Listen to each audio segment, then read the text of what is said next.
আসসালামু আলাইকুম everyone, welcome to অরুণ রান্নাঘর। আজকে আমি আবার একটা নতুন রেসিপি নিয়ে হাজির হয়েছি। আজকে তৈরি করেছি বাদামের কটকটি। আশা করছি এই বাদামের কটকটি রেসিপিটা আপনাদের কাছে অনেক বেশি ভালো লাগবে এবং সহজও লাগবে।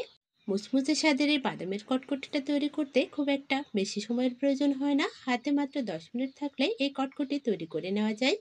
বাদামের কটকটি তৈরি করার জন্য আমি এখানে 1 কাপ পরিমাণ বাদাম নিয়েছি। এবার আমি এই বাদামগুলোকে খুব ভালোভাবে ভেজে নেব। অল্প আছে অনবরত নাড়াচাড়া করে বাদামগুলোকে মচমচে করে ভেজে নিতে হবে। বাদামগুলো ভাজতে খুব একটা বেশি সময়ের প্রয়োজন হবে না, খুবই অল্প সময়ের মধ্যেই বাদামগুলো ভেজে নেওয়া যাবে। অবশ্যই আমরা বাদামগুলো অল্প আঁচেই ভাজবো, তা না হলে বাদামগুলো উপর থেকে পুড়ে যাবে, ভেতর থেকে কাঁচা থাকতে পারে। কিছু সময় নাড়াচাড়া করলে বাদামগুলো ফুটতে থাকবে। হাতের সাহায্যে বাদাম থেকে বাদামের খোসাটা ছাড়িয়ে আসলে বুঝতে হবে যে বাদামটা ভাজা হয়ে এসেছে।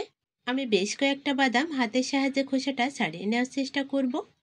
যদি দেখা যায় সবগুলো বাদাম থেকে খুব সহজভাবে খোসাটা ছাড়িয়ে আসছে, তাহলে বুঝতে হবে বাদামটা আমাদের একদম ভাজা হয়ে এসেছে। বাদামটা ভালোভাবে ভেজে নেওয়ার পর আমরা একটা ছড়ানো পাত্রে নামিয়ে নেব। এবার আমি বাদামটা গরম থাকতে থাকতে বাদামের খোসাটা খুব ভালোভাবে ছাড়িয়ে নেব। বাদামগুলো হাতের সাহায্যে ডলা দিলে খোসাগুলো খুব সহজভাবে ছাড়িয়ে আসবে। দেখুন, আমি বাদামের খোসাগুলো খুব ভালোভাবে ছাড়িয়ে নিয়েছি। খুব ভালোভাবে বাদামের খোসাগুলো ছাড়িয়ে নিতে হবে, তা না হলে দেখতে সুন্দর লাগবে না। খোসাগুলো ছাড়ানোর পর এখানে আমার 1 কাপ পরিমাণ বাদাম হয়েছে। বাদামের কটকটিটা তৈরি করার আগে যেখানে আমরা কটকটিটা সেট করব, তার উপর কিছুটা পরিমাণ তেল মাখিয়ে নিতে হবে। কটকটিটা বেলার জন্য এখানে বেলুন ব্যবহার করতে হবে, তাই বেলুনের উপর কিছুটা তেল মাখিয়ে নিচ্ছি। বেলুনের ওপর ভালোভাবে তেল মাখিয়ে নেওয়ার পর এখানে কটকটিটা কাটার জন্য আমরা যে ছুরিটা ব্যবহার করব, সেই ছুরির উপর কিছুটা তেল মাখিয়ে নিতে হবে। সবশেষে আমি যে থালাটার উপর কটকটিটা সেট করব, সেই থালার উপর খুব ভালোভাবে তেল মাখিয়ে নিচ্ছি। এতে করে কটকটিটা খুব সহজভাবে উঠে আসবে। এই কাজগুলো আমাদের আগে থেকেই করে রাখতে হবে। এবার আমি কটকটি তৈরির মূল কাজে চলে যাচ্ছি। এখানে আমি 1 কাপ বাদামের জন্য 1 কাপ চিনি নিয়েছি। চিনিটা ভালোভাবে গুলিয়ে নেওয়ার জন্য এখানে খুবই সামান্য পরিমাণ পানি দিয়ে দিচ্ছি। অল্প আছে আমাদের চিনির ক্যারামেল তৈরি করে নিতে হবে। প্রথম অবস্থায় চিনিটা নাড়াচাড়া করা যাবে না, তাহলে কিন্তু ক্যারামেল তৈরি হবে না। চিনিটা যখন গলে আসবে তখন আমরা নাড়াচাড়া করে সুন্দর একটা ক্যারামেল তৈরি করে নেব। আমি আবারও বলছি, ক্যারামেল তৈরি করার সময় চুলার আঁচটা খুবই হালকা রাখতে হবে, তা না হলে ক্যারামেলটা পুড়ে যাবে এবং খেতে একদমই ভালো লাগবে না।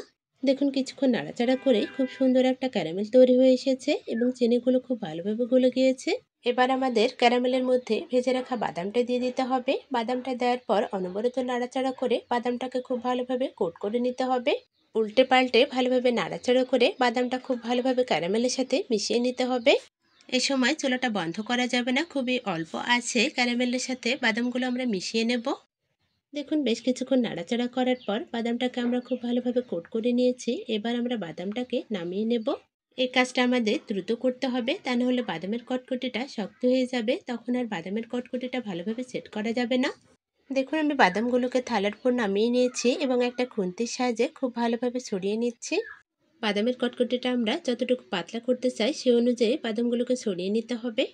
বাদামের কটকটিটা আমি চারকোনা শেপে তৈরি করব, সে অনুপাতে আমি বাদামগুলোকে ছড়িয়ে নেব। এবার আমি চাকুর সাহায্যে খুব সুন্দরভাবে বাদামগুলোকে ছড়িয়ে নিচ্ছি। চারদিক থেকে বাদামগুলো চারকোনা শেপে করে নিচ্ছি। এই কাজগুলো আমাদের গরম থাকতে থাকতে করে নিতে হবে, কেননা ঠান্ডা হয়ে গেলে কোনো রকম শেপ দেওয়া যাবে না। চারদিক থেকে আমি চাকুর সাহায্যে সমান করে নিচ্ছি, এতে করে কটকটির শেপটা কাটতে আমার সুবিধা হবে। চারদিক থেকে যখন সমান করা হয়ে যাবে তখন একটা বেলুনের সাহায্যে উপর থেকে বেলে দিতে হবে।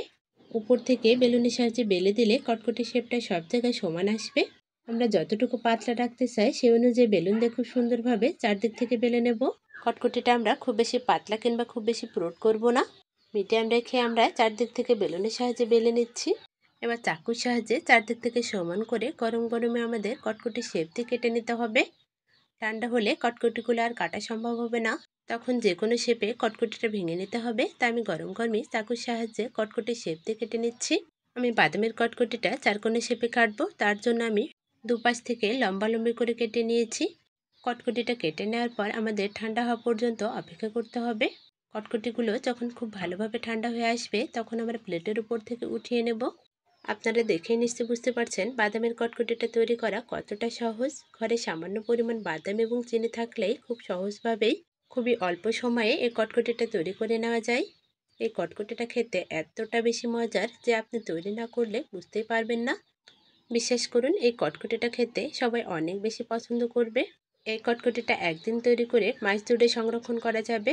পুরোটা সময় জুড়ে এই বাদামের কটকটিটা মুচমুচে থাকবে।